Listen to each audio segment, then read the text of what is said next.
Okay, in the interest of time, let's get started. Good morning, everyone. Welcome to the first virtual panel discussion on workforce development for microelectronics. I am Professor Swarup Bhunia from University of Florida. I'm joined by my colleague, Professor Farimah Farahmandi, who will co-moderate this panel with me. I'll hand it over to her to do a quick welcome and introduction to Professor Mark Theranapur. Farimah? Thank you, Swarup. I also wanted to welcome everyone to the first virtual panel on scale workforce development. This panel brings together all of the experts from the industry, academia, and government with a focus on identifying the workforce development need for Southeast region. We are going to talk about the challenges, roadmap, and landscape of workforce development for semiconductor. First, I wanted to ask Dr. Mark Theranapur to join us and say a few words for opening remarks. Mark is a chair of electrical and computer engineering department at the University of Florida, and he leads the SCALE consortium. Mark, the floor is yours. Thank you. Thanks very much. Thanks, Swarup, for organizing this important and timely panel. The CHIPS Act brought so much excitement to the semiconductor industry, but we all know with it comes many real challenges. The objective is to do onshoring and reshoring, which means to bring a number of foundries back to US in cutting edge technologies and enhancing existing capabilities in current technologies, as well as advanced packaging. Another important challenge, in my opinion, is sustainability. CHIPS Act is planned for 5 years for $52 billion. This is a drop in a bucket of water. The question that should be answered is how do we sustain what would come out of CHIPS Act? And the next one is R&D. There is about $11 billion R&D money that is supposed to be given to establish various consortiums like NSTC and APMP and so on and so forth.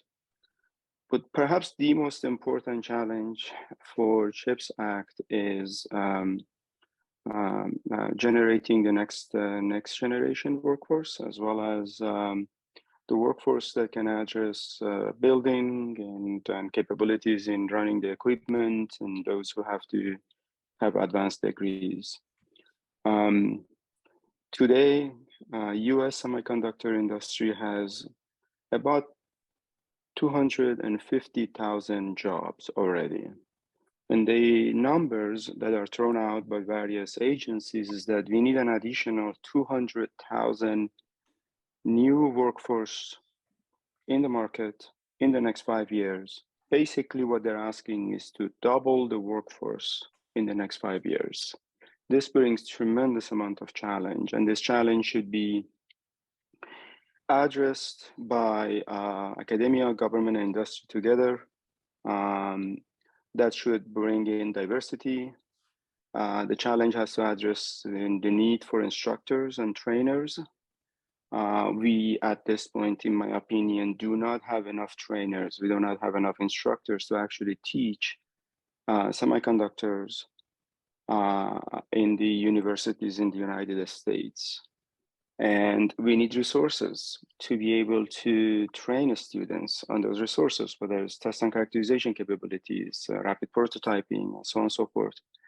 And the most important is to bring the talent in. We have to give a reason why they should choose, why the students should choose semiconductors over computer science. And there are good reasons for that. If anybody looks at semiconductor salaries, they're pretty competitive. But I do think something has to be done there. Otherwise, we will continue to lose outstanding talents to computer science. My hope is that this group of experts address and discuss some of the important challenges. I want to thank Swarup and Farimah again one more time for organizing this important panel. And I hope that everybody who joined the panel today enjoyed the conversation. Back to you, Farimah. Hey, thank you, Mark. These are excellent points you made. So with that, I'll come back to the topic, and I'll do a very brief introduction about the panel composition, what will be the focus of the discussion today, and what we would like to achieve out of this panel. Now, this is a panel. Again, this is being run in the umbrella of Scale Consortium. As I think all of you have heard about the Scale Consortium, and an effort from the Southeast to bring together industry and government and academic partners so that we can bolster the research and education / training efforts in the field of microelectronics.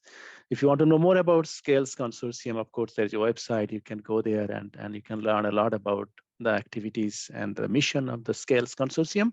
And of course, we welcome you to become a member of that consortium if you're interested. So this is again run under the Scales Consortium as a series of virtual panels, because we thought virtual would be easier for all of you to join. And the goal is to bring diverse stakeholders from industry, academia, and government and hear from all of you so that, number one, we can figure out what are the challenges and needs and what we can do together collectively through our efforts and initiatives to address this problem. But at the same time, we also want to create a report which can be shared to the broader audience based on the discussion or learnings obtained from these series of panels. So this is the first one, as I mentioned. We have 3 more coming up. Panel 2 will be focusing on workforce development for heterogeneous integration and packaging. That is scheduled to be held on April 14th. Panel 3 will be workforce development for secure computing. I would say secure and trustworthy computing using microelectronics. That'll be held on April 28th. And panel 4 would be workforce development for AI/ML hardware. And that's scheduled to be held on May 12th. And I encourage all of you to stay tuned and if possible, attend these events. All of them would be recorded and the recording will be shared. As I mentioned, at the end of these 4 panels, we plan to write a comprehensive report based on the learning from this panel and collecting and basically collating the feedback from all the stakeholders. So that's the overall goal. In terms of the scope of the discussion, we focus on microelectronics, which is, of course, beyond semiconductor manufacturing. We'll talk about the ecosystem. We'll talk about applications. We'd like to cover not just semiconductor manufacturing, but the whole ecosystem that is involved with manufacturing, semiconductor manufacturing, and its applications in diverse domains. So we'll focus on that. But as I mentioned, the goal would be to highlight the challenges, needs, and the solutions in addressing this very complex, very profound, and I would say very multifaceted problem of workforce development for microelectronics. As you all know, the semiconductor industry is extremely big. Just the semiconductor, not the microelectronics, which is even bigger, is about going to be about $1.4 trillion market by 2029 by one estimate. And the growth rate is huge. It's 12.2% compound annual growth rate. So that's definitely extremely high growth rate. And it's important that not just research, not just technology development, but at the same time, we need to create comprehensive, well-rounded workforce to deal with the need of microelectronics of today and future. So that's what the panel will be focusing on. Lauren, if you go to the next slide, I will quickly talk about the panel schedule. We'll have welcome and introduction that's done right now. Will be when I'm done, I will go to each panelist and we'll ask the panelists to basically give a 6 to 7 minute about that position statement on this particular topic. Of course, we'll introduce the panelists, and we are joined by a very distinguished panelist who represent a significant diversity of perspectives on this topic. And then after that, we'll open the floor for Q&A. We do have a good number of seed questions, which I'll show you. Definitely, we can talk about, we can discuss on those, but would like all of you to participate. And of course, without your participation on the panel, I believe would not be a good one or successful one. We would definitely like to have interactive discussion with all the attendees here. And after that, we'll go to concluding remarks by each panelist. So that's how we'll run the panel. And of course, at any point, if you have any suggestions or advice or any point you want to bring up, you can raise your hand and unmute yourself and share your viewpoints. So let's move ahead, Lauren. So this is the panel composition. As I said, it's a truly distinguished panel. I'm honored to be able to co-moderate this panel with my colleague Farimah. We'll introduce each of them one by one. So let's move on. Yeah. So the first one, Farimah, why don't you take up introducing Dr. Damaolakis? Farimah. Sure.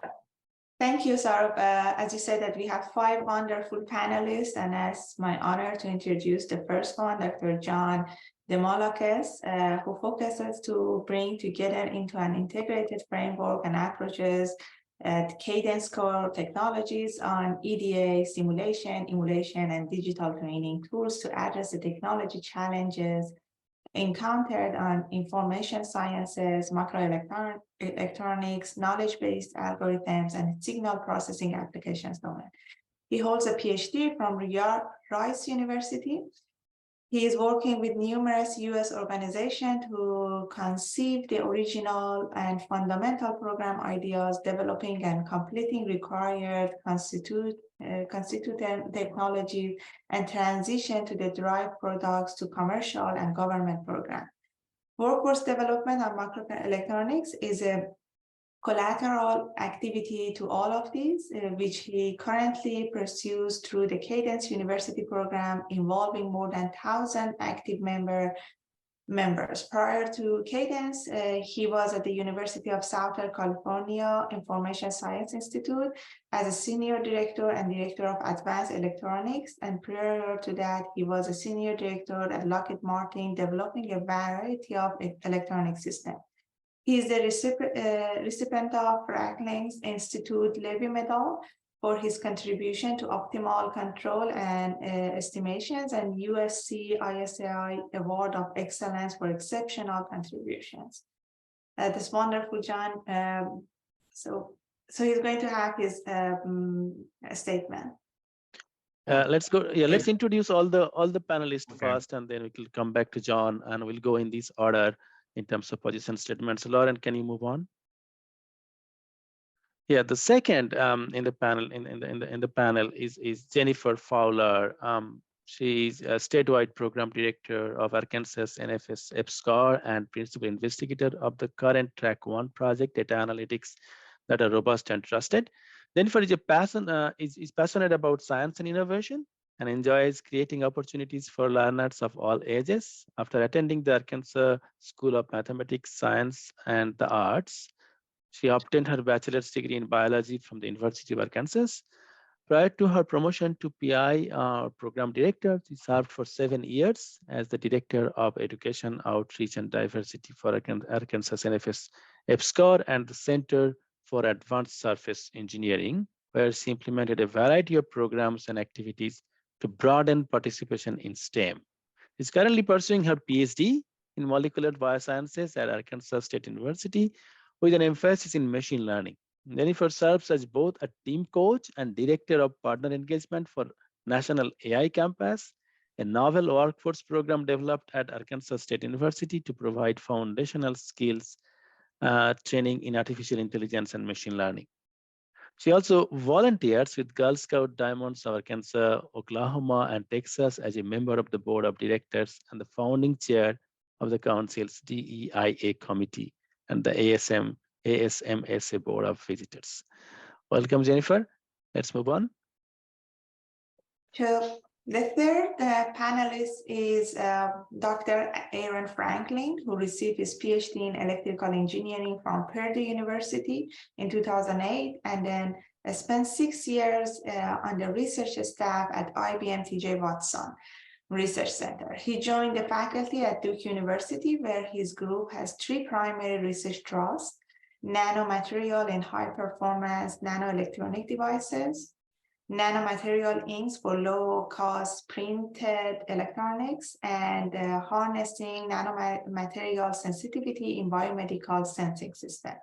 He is most widely known for his work on low-dimensional nanoelectronics with a specific emphasis on carbon nanotube transistors, including device scaling, transport studies, and advanced integration approaches.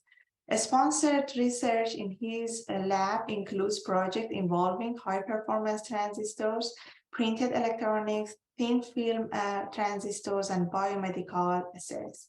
Franklin has been actively involved in translation of innovation out of the lab, holding more than 50 issues patents and being engaged in 2 funded startup companies. Thank you, Farimah, and welcome around. Now we have our own Jack Judy, professor at Department of Electrical and Computer Engineering and Biomedical Engineering here at University of Florida. Jack is the director of the Nanoscience Institute for Medical and Engineering Technology, also called NIMET, and holds the Intel Nanotechnology Chair here. He was previously a program manager in the MTO office of DARPA between 2009 and 2013, where he created and managed the Reliable Neural Interface Technology Program, also called RENET. He received his PhD and MS degrees in electrical engineering from the University of California, Berkeley in 1996 and 1994, respectively, and BSEE degree from the University of Minnesota in 1989. His research interests are in the development of novel microscale and nanoscale sensors, actuators, and systems, and their use in impactful engineering, scientific, biological, and medical applications. A particular focus is on the development of advanced and robust neural interface technology components and systems for bidirectional prosthetic control and other applications. His honors include the National Science Foundation Career Award, the Okawa Foundation Award, and the Office of Secretary of Defense Medal for Exceptional Public Service.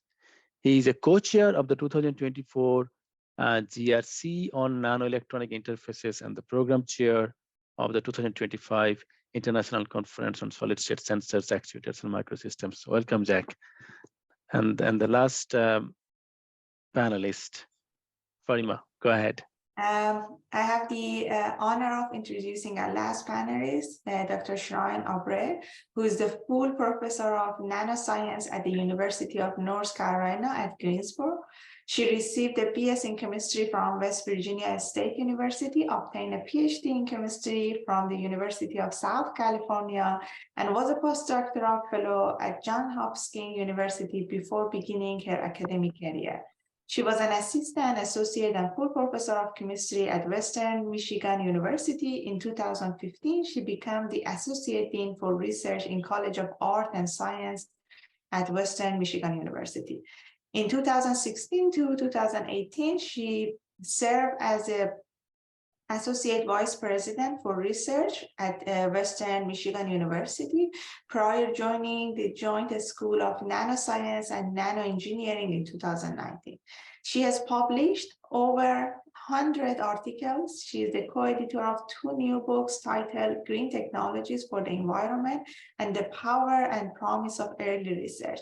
Her research has granted over 18 million funding. She currently serves as a chair of the American Chemical Society Division of Environmental Chemistry. She has trained over 100 students in her laboratory and is the recipient of 2019 IUPAC Young Observer Award and NSF Career Award. In 2013, she was named as one of the top 25 women professor in Michigan. In 2019, she was selected as a fellow of American Chemical Society. The Trade Business Journal recognized her as a triad power player in 2019, 2020, 2021, and 2022 for shepherding and executing game-changing initiatives that are moving the triad economy forward. She was named as a 2021 Trailblazer by Chemical and Engineering. That's wonderful. Yeah. Thank you, Farimah, and let's welcome all the panelists. As I said, they're truly distinguished in their own fields, and then together they represent a significant diversity, and we believe they will bring a plurality of viewpoints in the panel. So there are some seed questions we have created. So we'll come back to those only if you do not have a question. So definitely get ready with your questions or comments right after the panelists share their position statement. So with that, we'll go to the first panelist which we introduced, John. John, are you ready to share your viewpoints? Yes, thank you, Swarup. Thank you, Farimah, and also Mark, for the honor and invitation to participate in the panel. I am, as I said earlier, John Damulakis, and I am a senior director at Cadence, working in promoting, advanced technology programs in the area of EDA and digital twin within Cadence. Swarup, at this point, you want us to talk about really a couple of charts that I have prepared, Yes. or just only the introduction? No, please go ahead and present those. Okay. And please keep it within 5-6 minutes. Yeah. Okay. Yes.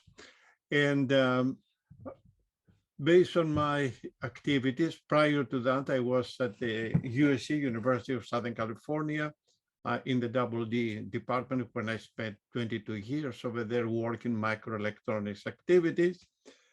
A portion of that time also I spent at OSD, the research and engineering, working the workforce development for microelectronics. And I want to share some of my experiences, of my recent experience on that related to the topics that were okay. But before that, let me share my screen so you can see some, a couple of charts, a few charts that I have put together. Can you see my screen? Yes. Yes. Yes. John. Go ahead. Yeah. Okay. Now I have to get back to the, okay. All right. So essentially within, Cadence, we do have an academic network, which essentially involves more than 260 US plus international universities.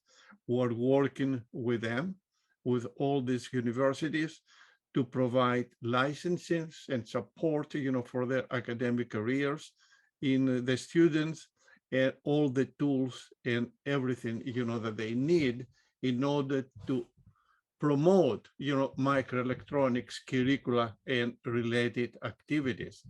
And this is really, I want to come back to the, this is really includes partnerships, and this is really an example of those with some of the universities, including the universities which we think that really they deserve a lot of support, because big state school universities, they have a lot, of the resources. However, there are a lot of other universities that they do not have these resources, but they have excellent talent that we need really to harvest in order to fill up the gaps in the microelectronic skills, as Mark alluded to, very earlier. And you can see from here that is really a variety of universities, not only the top, but also across the board as total.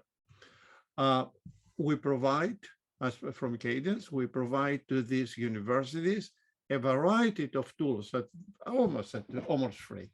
Okay, and I think University of Florida also has, access to those activities across all the domain of microelectronics, which really on intellectual property, on digital and analog electronics, and and so forth. I'm going a little bit fast because I want to come to this slide.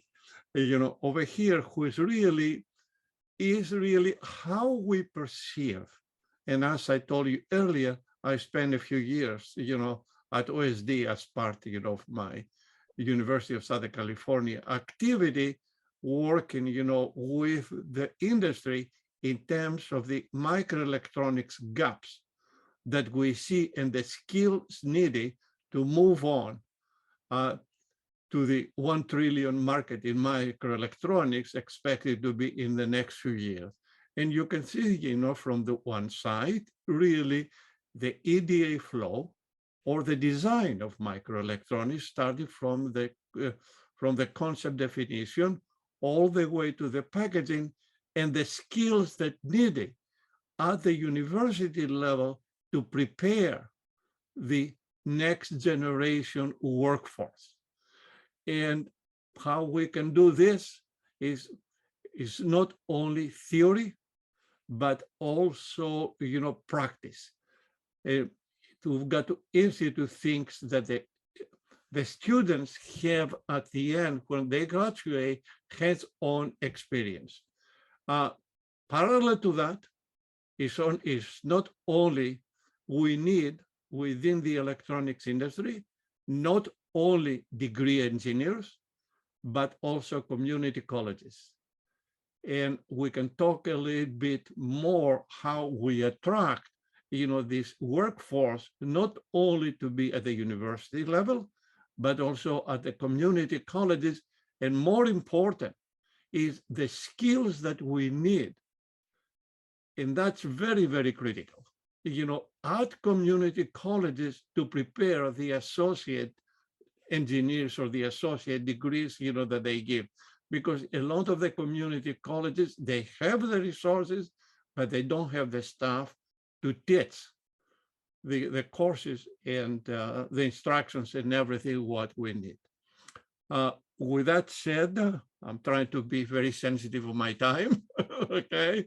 With that said, this is something that I like, to put forward, and we can have about the discussion of the skills and how we can attract people to follow engineering science, which, as we know from the latest development across the board in all schools, the enrollment in engineering science is lower and much lower than what it is in other sciences like finance, economics, computer science and things of that sort. There are some very good reasons. I mean, if you look really in the engineering sciences, you need really to master a lot of physical sciences beyond mathematics, and all that in order to do this. So I hope that we can have a very viable and robust discussion along these issues, which really can contribute a lot as we move on to recommendations on the CHIP Act for the next generation workforce. With that, thank you, and we can take any questions later. Hey, thank you, John. Let's move on. And the next one, next person would be Jennifer. Jennifer, can you share your viewpoints? Yes, thank you. And I did not prepare any slides. I'm just going to talk for a minute. I just wanted to first thank you guys for the opportunity to participate in this event. I was really happy to get connected with Scales during a recent proposal submission, and I'm really looking forward to collaborating with Scales and others that might be on the call today to try to grow our tech-based economy in the Southeast.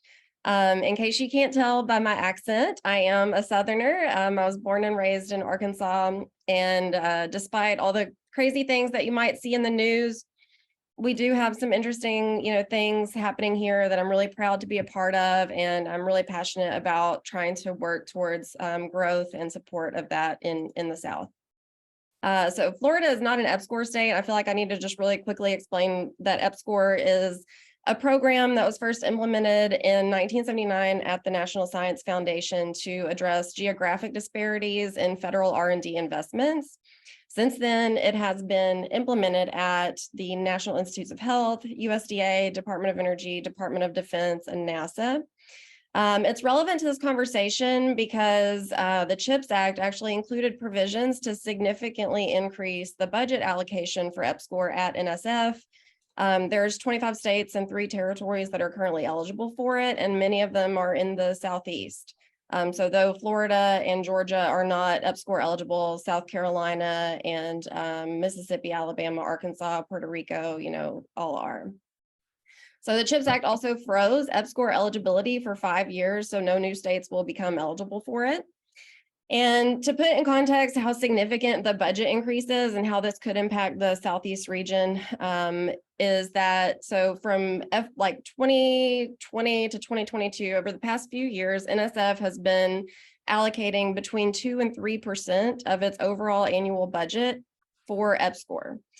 So in FY20, that was 192 million that went to EPSCoR jurisdictions from the NSF EPSCoR office. Institutions in EPSCoR states were able to compete for an additional 982 million. And so in FY20, that meant that all of the 28 states and territories that are eligible for EPSCoR only received 13% of the overall investments from the National Science Foundation. So that's for more than half the country.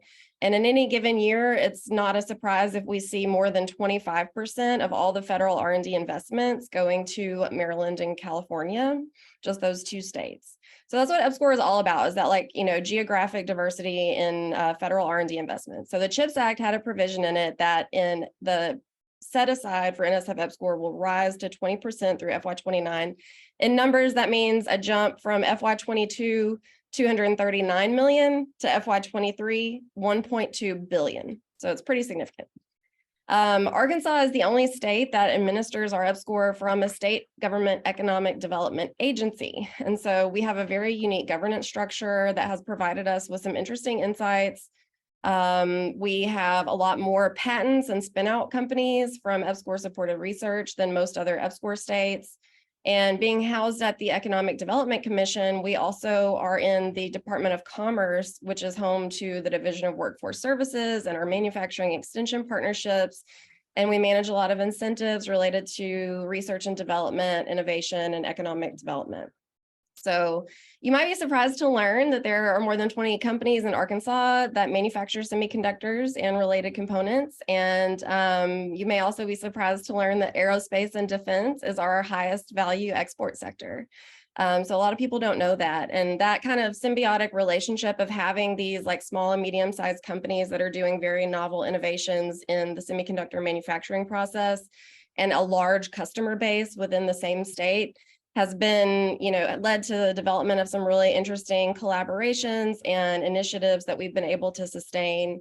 We really like to try to leverage our federal opportunities and state investments to support this ecosystem and try to use things like our EPSCoR Track 1 awards to focus on microelectronics research, which we've been doing since the 1980s in Arkansas.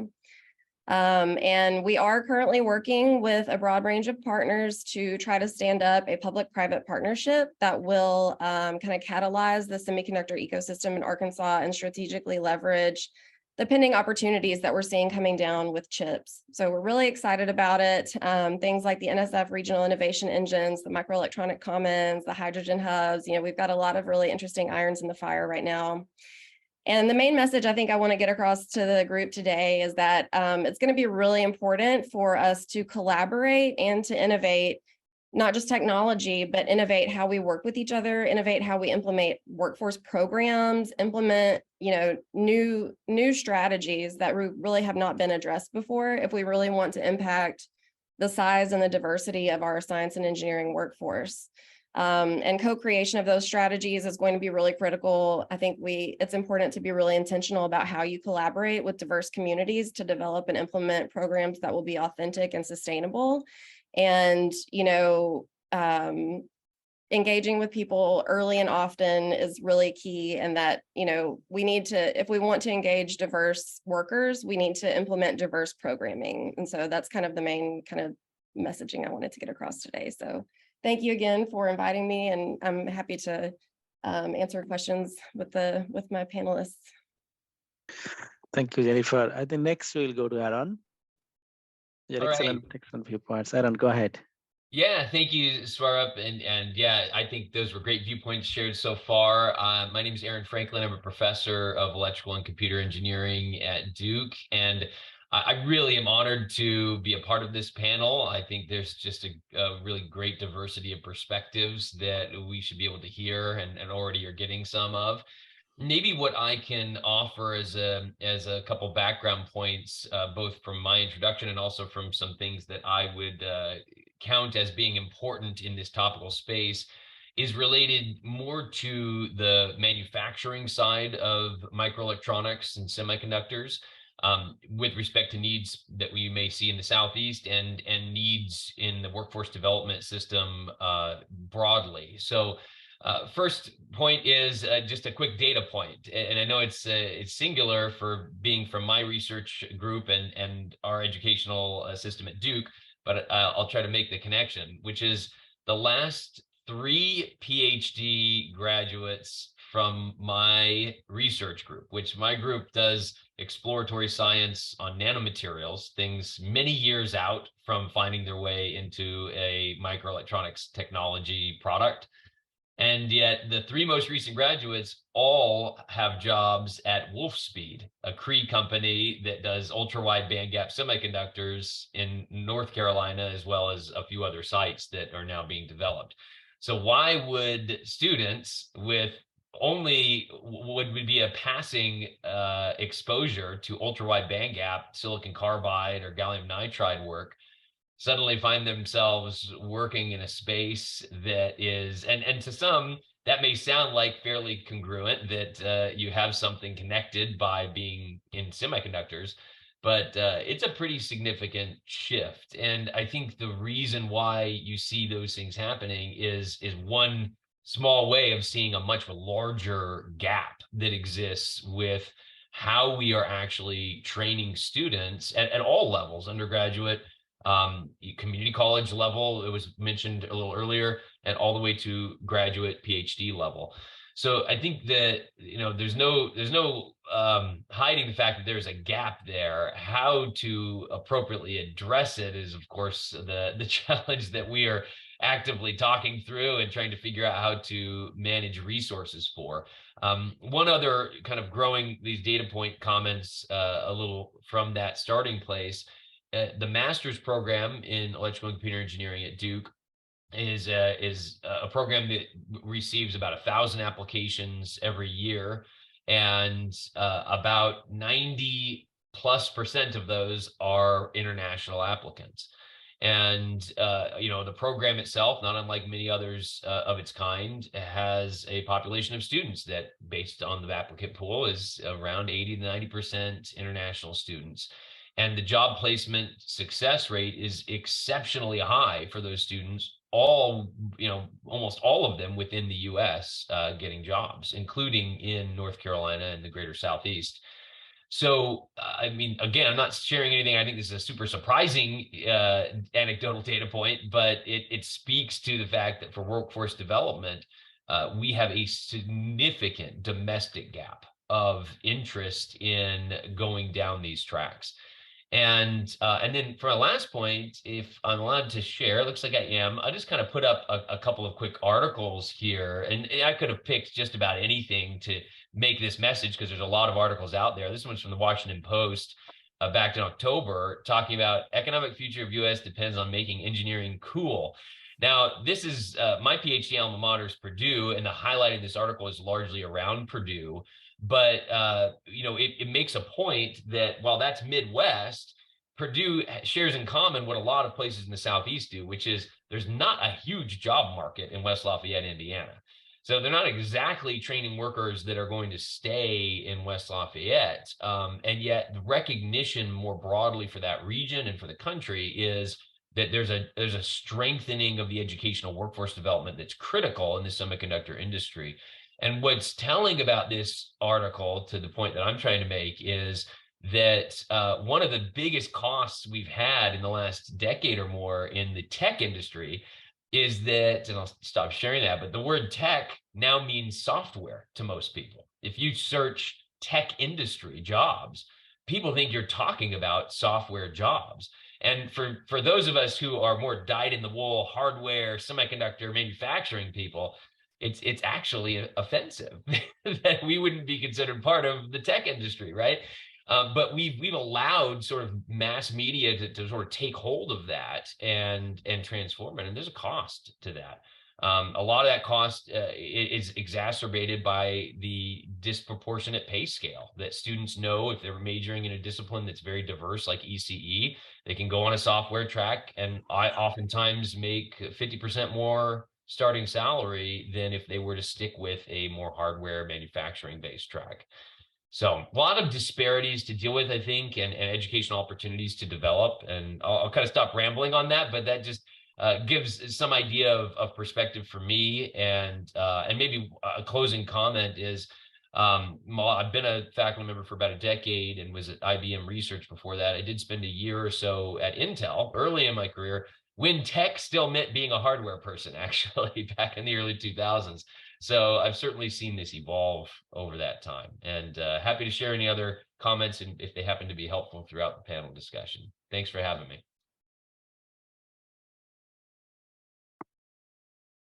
Hey, thank you, Aaron.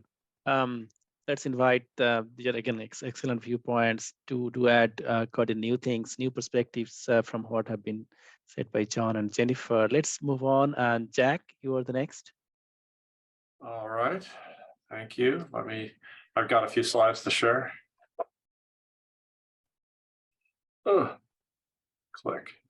Okay, so yeah, I agree with a lot of what I've heard. You're going to see some of that in my slides here, where I'm going to be talking about my experiences with teaming with the state of Florida in particular, but I think this is applicable to others, to advance workforce development for microelectronics. Now, one of the things is interesting, if you look at the employment by state, yes, there's these, dominant folks on the west side and the mountain regions, but, actually Florida, and I see North Carolina and Virginia over there, are also significant participants in this space. So I do believe there's a tremendous opportunity for growing a distributed manufacturing base within our nation.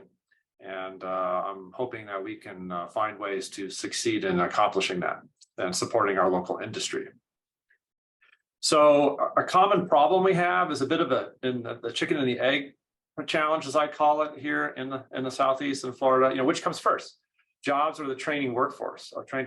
And so, growing the workforce in the next tier states like Florida, historically, compared to a lot of the other industry locally, it's relatively few, and the career potential is often underappreciated by the population. We've talked about that a little bit about the students, and so their matriculation of the programs isn't really tremendous. And so companies locally struggle to meet hiring needs in the state. And they can go out of state and try to get that talent, but they discover retention is an issue.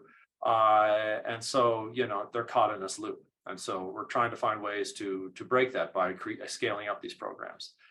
So, I believe, and I think many will agree, to do this, we really have to have a strong teaming environment. Industry is clearly bringing us an identification of the scale of the need, both what they need now and what they anticipate in the future as we onshore, reshore a lot of these capabilities and define the skills. The state provides a variety of programmatic funding and regulation, as well as some additional elements that can go beyond training to support the success of these endeavors. And then, of course, the training organizations such as my university, but many other schools, colleges, and other programs are critical for engaging with these prospective trainee populations, and increasingly diverse, and definitely trying to promote the attraction of domestic population into these graduate programs as well. Our organization develop and run these programs, and also provide support for engaging the trainees with employers. And now, across our state, Florida, as I imagine most states, there are many stakeholders that can play a role. So, the Executive Office of Governor, if you've got their ear, can help you do a lot. There are many, at least in Florida, several large programs that are involved in workforce, among other things, and would look to support this. And then, of course, there's various levels of training programs and organizations around the state. And so each of these stakeholders, I think, has an important role to play in supporting the microelectronics industry. It's not just one or two of these. I think it varies from state to state, but there's a lot. And so I think effective coordination is engaging with all of these. There are common challenges. We need to change this, a trainee population throughput from a trickle into a torrent.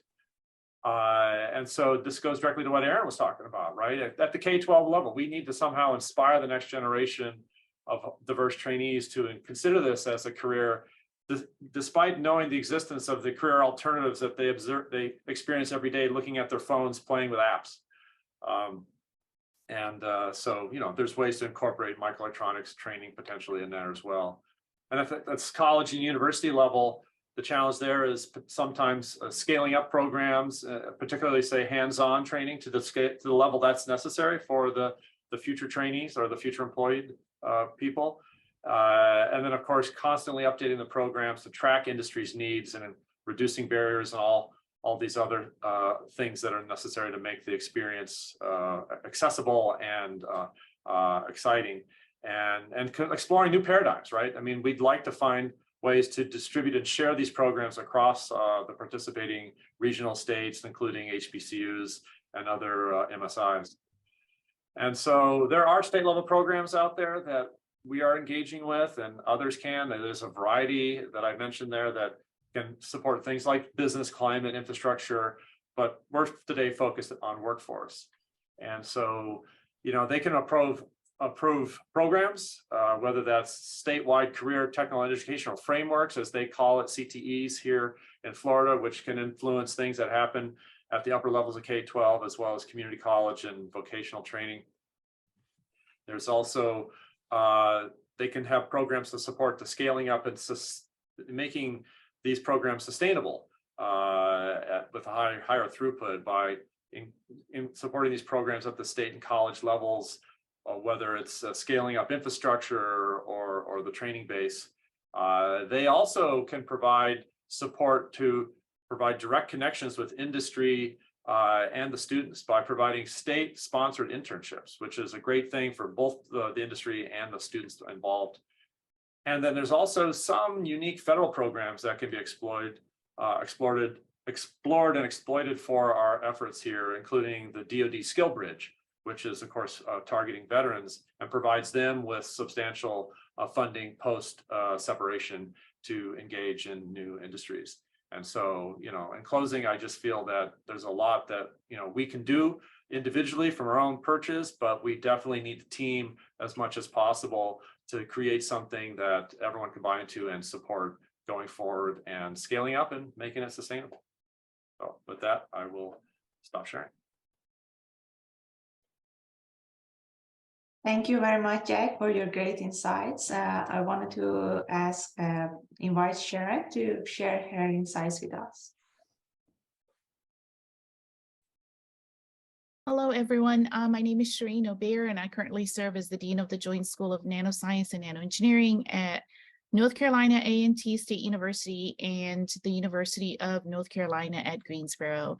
I wanted to take a moment and just thank the organizers of this workforce development session to give us an opportunity to really share our views. A lot of what I was hoping to share has been already articulated very clearly by my colleagues here, but I wanted to take a moment and talk to you a little bit about some of the work that we are doing in North Carolina, in the Greensboro area. Aaron is also from North Carolina, and he has done a great job, I think, describing sort of what is happening in the Research Triangle Park of North Carolina. What I'm happy to do is tell you a little bit more about what we are doing in the Triad part of North Carolina. So, and also the structure of the things that we do are slightly different in that we are focused more on minority serving institutions as well as historically Black universities. So we have really spent the past decade in the Triad really building that strategic partnership in order to be able to build the workforce for microelectronics. Even though CHIPS and Science Act is sort of getting a lot of buzz over the last 2 years, this is work that we have really been pushing forth with the area, is specifically in workforce development for at least a decade. And it started out by bringing together 2 institutions, North Carolina A&T and University of North Carolina Greensboro, which are both part of the UNC system of institutions, but they're both located in Greensboro, North Carolina, about 3 miles away from one another. They came together and put together what you see is this building here, the Joint School of Nanoscience and Nanoengineering. In 2009, sort of the idea of putting the building came together. They built two academic programs and also placed faculty very focused on nanoscience, nanoengineering, all in one building, even though they come from two different institutions, with the goal, to really focus on how do we ensure that we are opening the doors to all students to have access to these opportunities. For many of you that may not know, North Carolina A&T State University is the largest HBCU in the country. UNC Greensboro is it's a historically women's university. So when we begin to think of sort of, like how do we make sure that the workforce is fueled? Many of my colleagues here on the panel discuss the need to make sure that we have enough, individuals from the United States that are able to participate in this area. And so that is sort of what we have really focused our work on. We've established within the Joint School an Institute for Research Technologies, where we have specific programs that are geared toward high school students, undergraduate students, including partnerships with our local community colleges, and programs specifically for graduate students, postdocs, as well as faculty. Our goal is to really accelerate research and innovation through access to analytical and characterization instrumentation. How do we build strategic partnerships with industry partners as well as government partners in order to be able to build that skilled workforce? So our location, even though the two universities happen to be 3 miles away from one another, we are located on a research park, which makes it very easy for us to partner with up and coming industry partners. And so that has really allowed them to be able to provide that educational influence to our students and to really figure out ways to build those consortia that are needed, as well as build the facilities. We've been able to input a class 100 clean room that allows us to have all the fabrication facilities that are needed in order to be able to do the work. We've also been able to acquire significant analytical techniques and equipment that allow us to train students at a very low level. We focus primarily on trying to make sure that people, like students who are coming in, understand what that workforce really looks like. I think part of the challenge in terms of being able to make sure we have the right workforce is to be able to explain to the workforce what those jobs look like. And so we spend a significant amount of time sort of helping them understand what the jobs look like, because sometimes these jobs are not very visible. And with that, we also have a materials testing center that really allows us to be able to do the full scale manufacturing, from sort of thinking about the design of what these microelectronics would look like, what are the materials going to look like, how do we build those devices. And we're also thinking a lot about how do we build the facility and the capabilities required for the packaging. So we really do have that full scale ability at a joint HBCU MSI institution to be able to allow us to do this. So it's doable. Again, it has taken lots of collaborations, lots of partnerships, but we always feel like whenever there's a will and the ability to partner together, we're able to really move the needle forward. So I want to turn it back to the organizers, and thank you for giving me a chance to talk a little bit about some of the work that we are doing. Thank you, Sherin. These are wonderful points. So with that, I will just take one moment to summarize what we heard so far from our truly illustrious panelists, and then we'll go back to the audience to see what questions or comments you have. So the summary, if I can make a summary in probably maybe one sentence, is that we see there are gaps. Of course, we know that there are multiple gaps. We have gaps in terms of resources. We have gap in terms of domestic students not coming to semiconductor or microelectronics domain, but we can collaborate and innovate to come up with comprehensive programs, and then together we can do that. So with that, so that's the message I heard so far from the panelists. With that, we'll come to the audience and see what questions you have. Please feel free to unmute yourself or feel free to write it in the chat window, but do introduce yourself before you ask the question. I just said, if you do not, we have a lot of backup questions, but we will give the floor to you.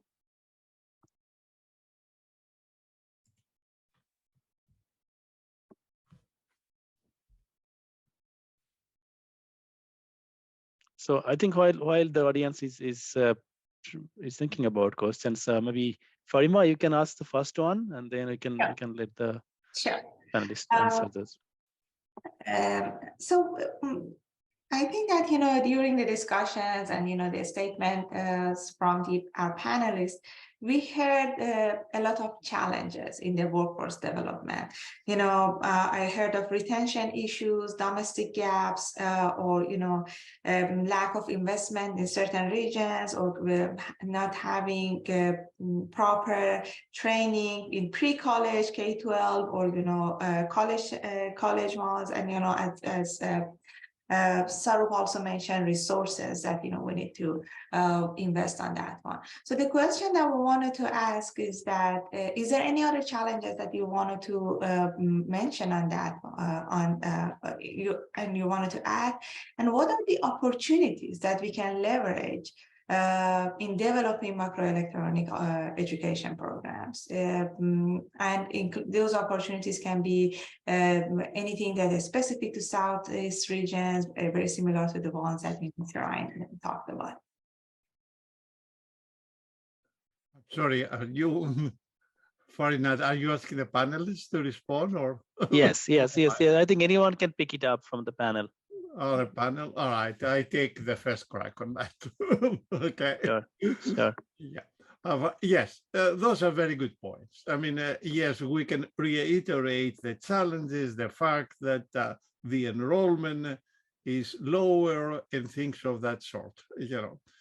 There are two key points, and my colleagues here in the panel, they may want really to articulate them too, is, as said earlier, I think Aaron, talked about, and I saw this where I was at the University of Southern California at USC, is that really the relative ratio between international students and US students is really out of proportion. There are more international students, at least at the university, from coming that I know, and where I have talked to my other colleagues, and Aaron, you just said that, relative to US students. So a lot of these international students get educated, over here. So the key question to this is, what do we need to do in order to retain them in the US so they do not go back? I am an immigrant. I came from Greece in the 1960s. And as soon as I got my PhD, I got my citizen at the same time. They just, stab it, on my airport, on my passport. Why we cannot really introduce or at least educate our legislators to do something similar to that? I know that we have been talking about these issues, but maybe this is the time, to do a little bit more, take a more proactive act of that. The other point that I want to make from and Serene, a very good Serene, that was a very good articulation about the capabilities, on the university, and the laboratories, what they have is we've got to make really a concerted effort to give the abilities to underprivileged institutions, okay, to really, there is a very good talent over there, and some of these institutions, they do not have the resources to do what other institutions, more rich universities, they can do. What is a degree of collaboration between a very rich university and another, university that we can do, maybe join courses, join opportunities and things, of that sort. So those are the 2 points that I want really to make. And again, towards to fulfilling the gaps towards to the workforce development. There are many, many more, and I can talk about this for hours, okay? But here are my 2 key points that I see as I work in the microelectronics industry, and of course, representing Cadence here, we know the challenges that we try to fill gaps in our activities. And I want to tell you, we have 1,000 openings and we cannot fill them up, okay? I think that And that drives to completely, different considerations. We're talking about migration of key capital to other countries because you have to produce the products and you cannot find the people to do it here. What is what you have to do? They're a commercial company. You've got to go to see how you can satisfy your customers. So it's a web that we need to really to look and analyze. Yeah, I think that that's a really good point. And, I'm probably unpopular in some ways in my circle here in Arkansas, because a lot of times when people ask what they can do to support our efforts and how they can support the work that we're doing, my first response is usually, you're not going to like this, contact your legislator. Legislative outreach, I think, is really important. And, we're certainly in a interesting political climate in the United States right now that can impact what we're all trying to do. One thing that I wanted to point out was, I think that in terms of opportunities and challenges of how we can leverage, the efforts, all this momentum that we have going right now and the existing efforts and sustain that momentum. I think that along the same lines of how we're seeing the federal funders want to invest in more like transdisciplinary research and convergence research and things like that, we're also seeing the kind of lines between the agencies themselves dissolve a little bit, and we're seeing a lot more collaboration across federal funding agencies. So the CHIPS Act is a really good example of, NSF, NIST, Commerce, and DoD and DOE kind of all working together to accomplish specific sustainable goals for the country and for our economy. And so I think that a lot of the challenges that we're facing, it's not specific to microelectronics. And I think that we need to consider how we can, again, make engineering cool. I mean, that's going to, making math and science cool and starting at very, very young ages is going to be really critical. And thinking about how we can support our science educators, the whole system of training people to be K-12 educators. We really need to rethink how we are recruiting people to become teachers and what skills we want those teachers to have and what skills we need our students to have and by what grade level, because there's been, a lot of studies that have shown by fourth grade, girls and students that belong to underserved groups are often subconsciously diverted away from, math and science fields, whether or not anybody's really aware of what's going on. And trying to, think about how we can really implement interventions that will address that, I think is going to be critical for our US-based students. And yeah, the retention of foreign science and engineering, employees and students and talent is going to be really important. And that's another kind of interesting piece of our current political climate. And I hope that our, legislators can figure out ways to acknowledge the importance of recruiting talent from overseas and retaining that talent, and that we can figure out some successful strategies for that. And then the diversity piece, that John was mentioning and relationships between well-resourced institutions, let's use the new CHIPS acronym, so well-resourced institutions and emerging research institutions. I think the most important thing, the well-resourced institutions, the big campuses, y'all got to take the back seat sometimes, it's really going to be important. Like clearly the wealthier campuses, you have lab facilities that some of the smaller campuses don't. Like that's a demonstrated thing assets that you guys have that they don't. But that doesn't mean that you get to decide how they use it.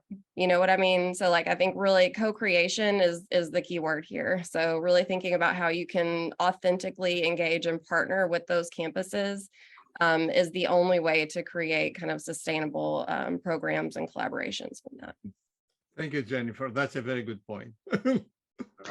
Hi, this is Chris DeVerse. I'm a consultant supporting Dr. Taranapur standing up the Scales Consortium and project managing, planning for the proposal process for the current and forthcoming solicitations. So my question is, and this may be a difficult one, but coming back to Mark's opening remarks about attracting people to microelectronics and the semiconductor industry over computer science, or I'll just call it programming. Is it a challenge? I mean, for us to, I mean, is it a challenge that we have to address do we have to address the fact that a person can, you know, attend a 12-week coding boot camp and get a 6-figure job?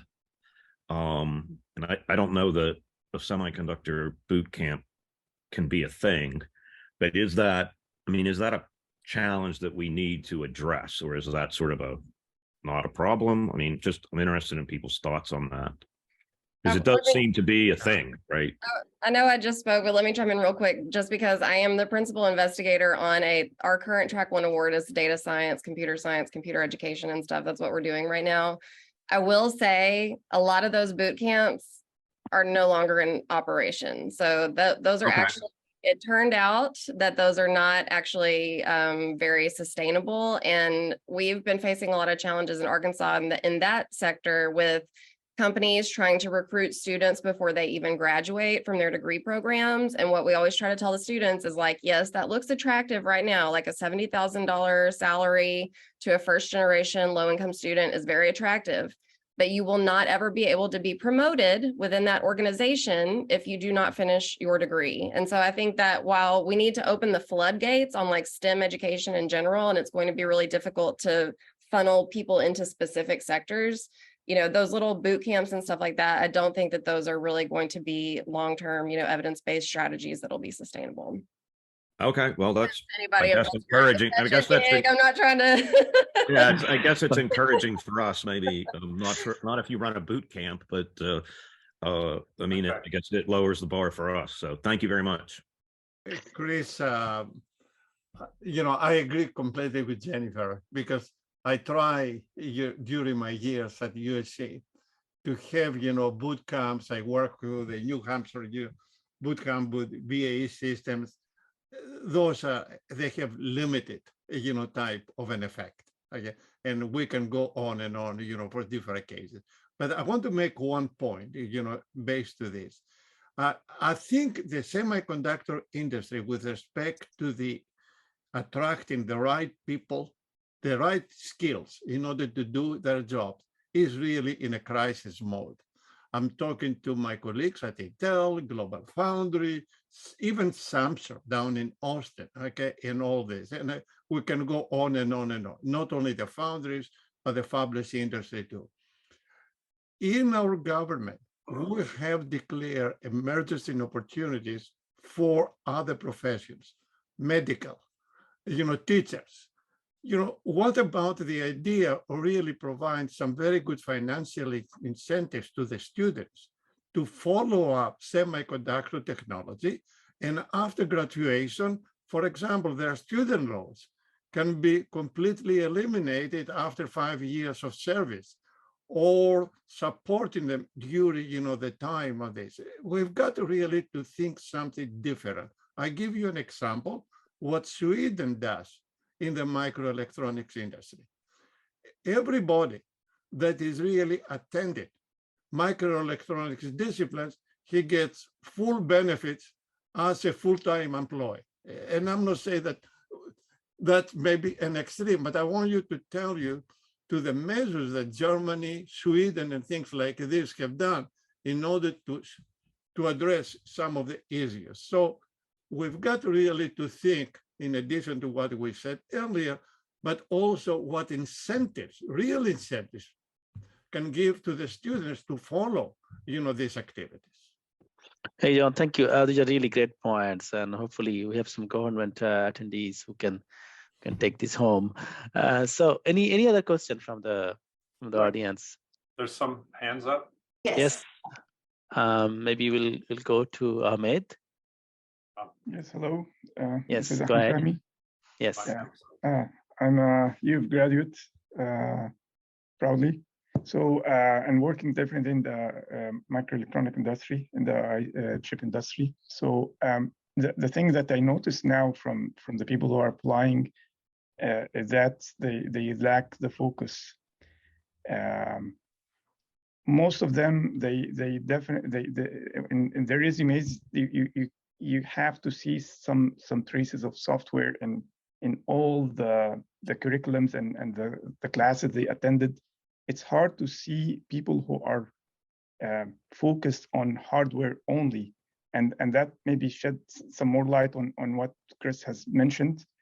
Maybe he put it in a way that, yeah, boot camps can be enough to work on the field, but no, even the people who are looking to be working in hardware design, still they have an eye on software development because of how attractive it is right now, and that makes them lose focus on giving the right effort to be really good and capable of meeting the demands of the industry. So that's that point that I want to highlight. That's a very good point. This is Chris Diverse again. And I just wanted to point out that there are some questions, at least one, maybe two in the chat that we should, in our remaining time, not overlook. Thanks. Would like to respond. Jack wants to mention. Yeah, thank you. So going back, there was a bunch of points that have been made that I've wanted to respond to. But, you know, Chris, you know, the industry has to, I believe, and with the team with others, has to do a better job of marketing itself, right? I mean, my gosh. Absolutely. Yeah, we don't. Okay, we're not perceived as a glamorous place to work, right? So, yeah, I mean, I remember back in, you know, the 80s or 90s, and an engineer was, to the public's eye, somebody who ran trains, you know. So we need to do better. Okay, so that's a simple thing.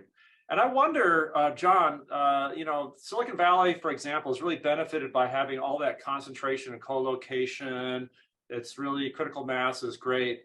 But I think from a workforce development part, that's kind of an Achilles heel, right? How much can, you know, the local California folks there support it when you have this whole nation, these other regions where there's a lot of opportunity, a lot of personnel who could find those jobs, you know, to be, I think, very competitive with the alternatives they have locally.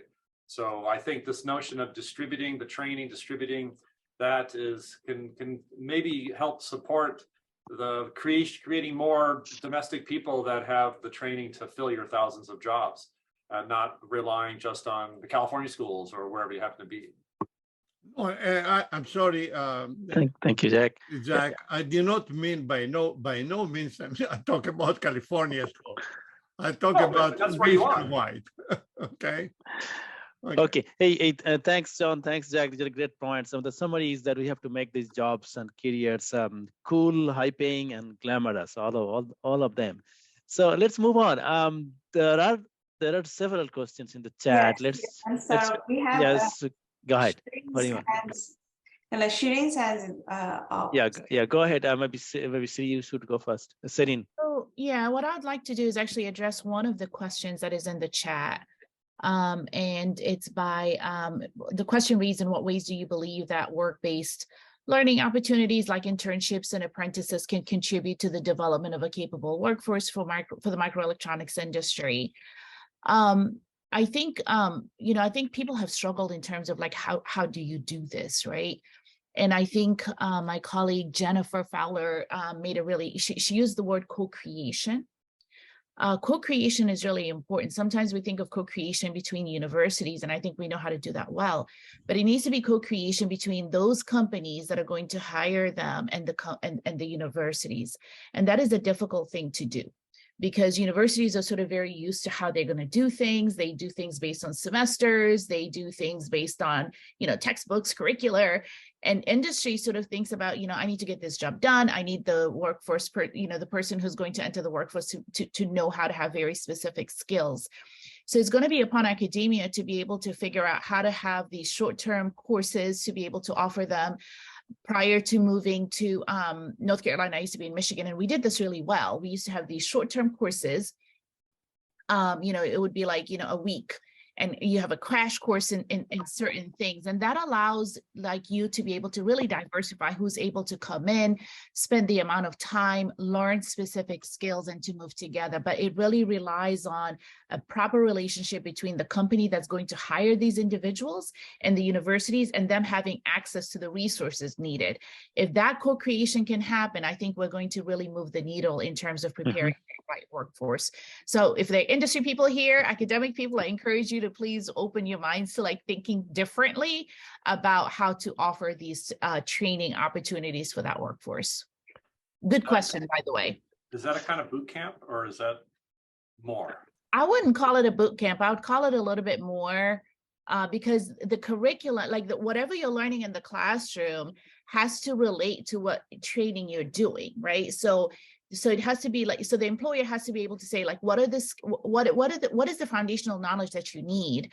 But at the same time, also, what is the practical knowledge that you need, right? So it's kind of this co-created thing that provides that person with the skills. So there's a little bit of textbook stuff that I just don't think boot camp is enough. But really, maybe I'd like to think about it as badges and stacking credentials, where you teach somebody like something, and then hopefully that might take a week, but then you bring them back another week rather than a semester long. It's so hard these days for certain individuals to be able to commit that long of a time. So this is Chris Diverse again. So this might be a little bit of, well, and thank you, Sharina. That's an excellent point. And I guess I want to, at least in my mind, sort of build on it. And this may be a little bit of a provocative remark, but I think that industry needs to do more than, what I've seen is sometimes their outreach to academia is more centered around sort of providing development kits and whatever that are aimed at like really first order bringing people into their ecosystem, right? Like sort of, becoming skilled in Xilinx FPGAs or certain, other tools. And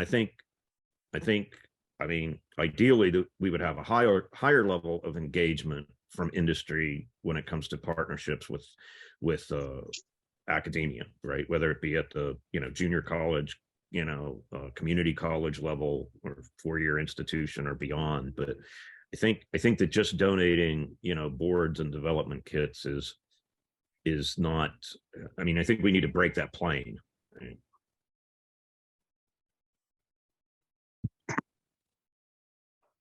I think the donations of development kits and boards or whatever are it's outstanding, but I would put it in the category of necessary but not sufficient, right? Yes, Chris, that's I think a great point. I want to see if any of the panelists have anything to respond to it. I think, again, that it's going to take programming that is as diverse as the people that we want to engage in our workforce. And so I think it's going to be an all hands on deck type of approach. We need to significantly increase all of those types of programming. And I'm not saying there's not a place for boot camps or, I mean, we run like a data science camp over the summer for students. I think that, informal education and alternative programming and supplemental education and experiential trainings are going to be really critical to a sustainable workforce pipeline. And, the hands-on kind of aspect, that experiential learning is evidence-based to show it is very, very critical for students to get that type of experience. I was just thinking about, this in relationship to one of the other comments in the chat, that thinking about apprenticeships and reskilling, I think there's still for many people some type of division in their minds about academia and workforce development. And like a lot of people in academia, when you use the words workforce development, they think you're talking about just like skilled labor jobs, like HVAC technicians and stuff like that. And so I think reframing that perception will be really critical to try to think about how academia, industry, and government can really implement successful programs. But I know that there are programs adopting things like industry-led capstones and, internships and stuff like that. And then on the other hand, we've got like Office of Skills Development and Department of Labor doing reskilling programs, upskilling, apprenticeships. I'd be really interested to see how we can, converge those types of programs between academia and the kind of traditional, labor workforce development efforts to be more impactful. Hey, thank you, Jennifer. We have very little time left. Let's take one more question from the chat. It's coming from Raj Datta, and Raj has a question about how small and medium scale businesses, he's himself, I think, a CEO of a small startup. He's asking how they can be part of this whole effort, whole collaborative effort.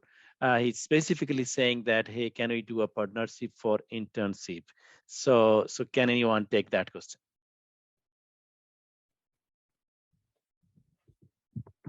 I think yes. I mean, I know that there are companies like John's and others that are serving as intermediaries that could probably help, you know, find candidates and stuff. But I think that there's a lot of opportunity. Yeah, a very good question. You know, essentially, if you look the large, you know, companies and take, you know, $1 billion more than, you know, total revenue, they have, you know, a lot of resources to offer good financial incentives, you know, to attract, you know, talent. Startups and small companies, they have, you know, their own, you know, challenges about this and how they can compete. Yes, indeed, they can give stock options, you know, to people and things of that sort. But again, I mean, the trend is out of the 100 startups, maybe at the end, 5 or 10, you know, will survive, okay?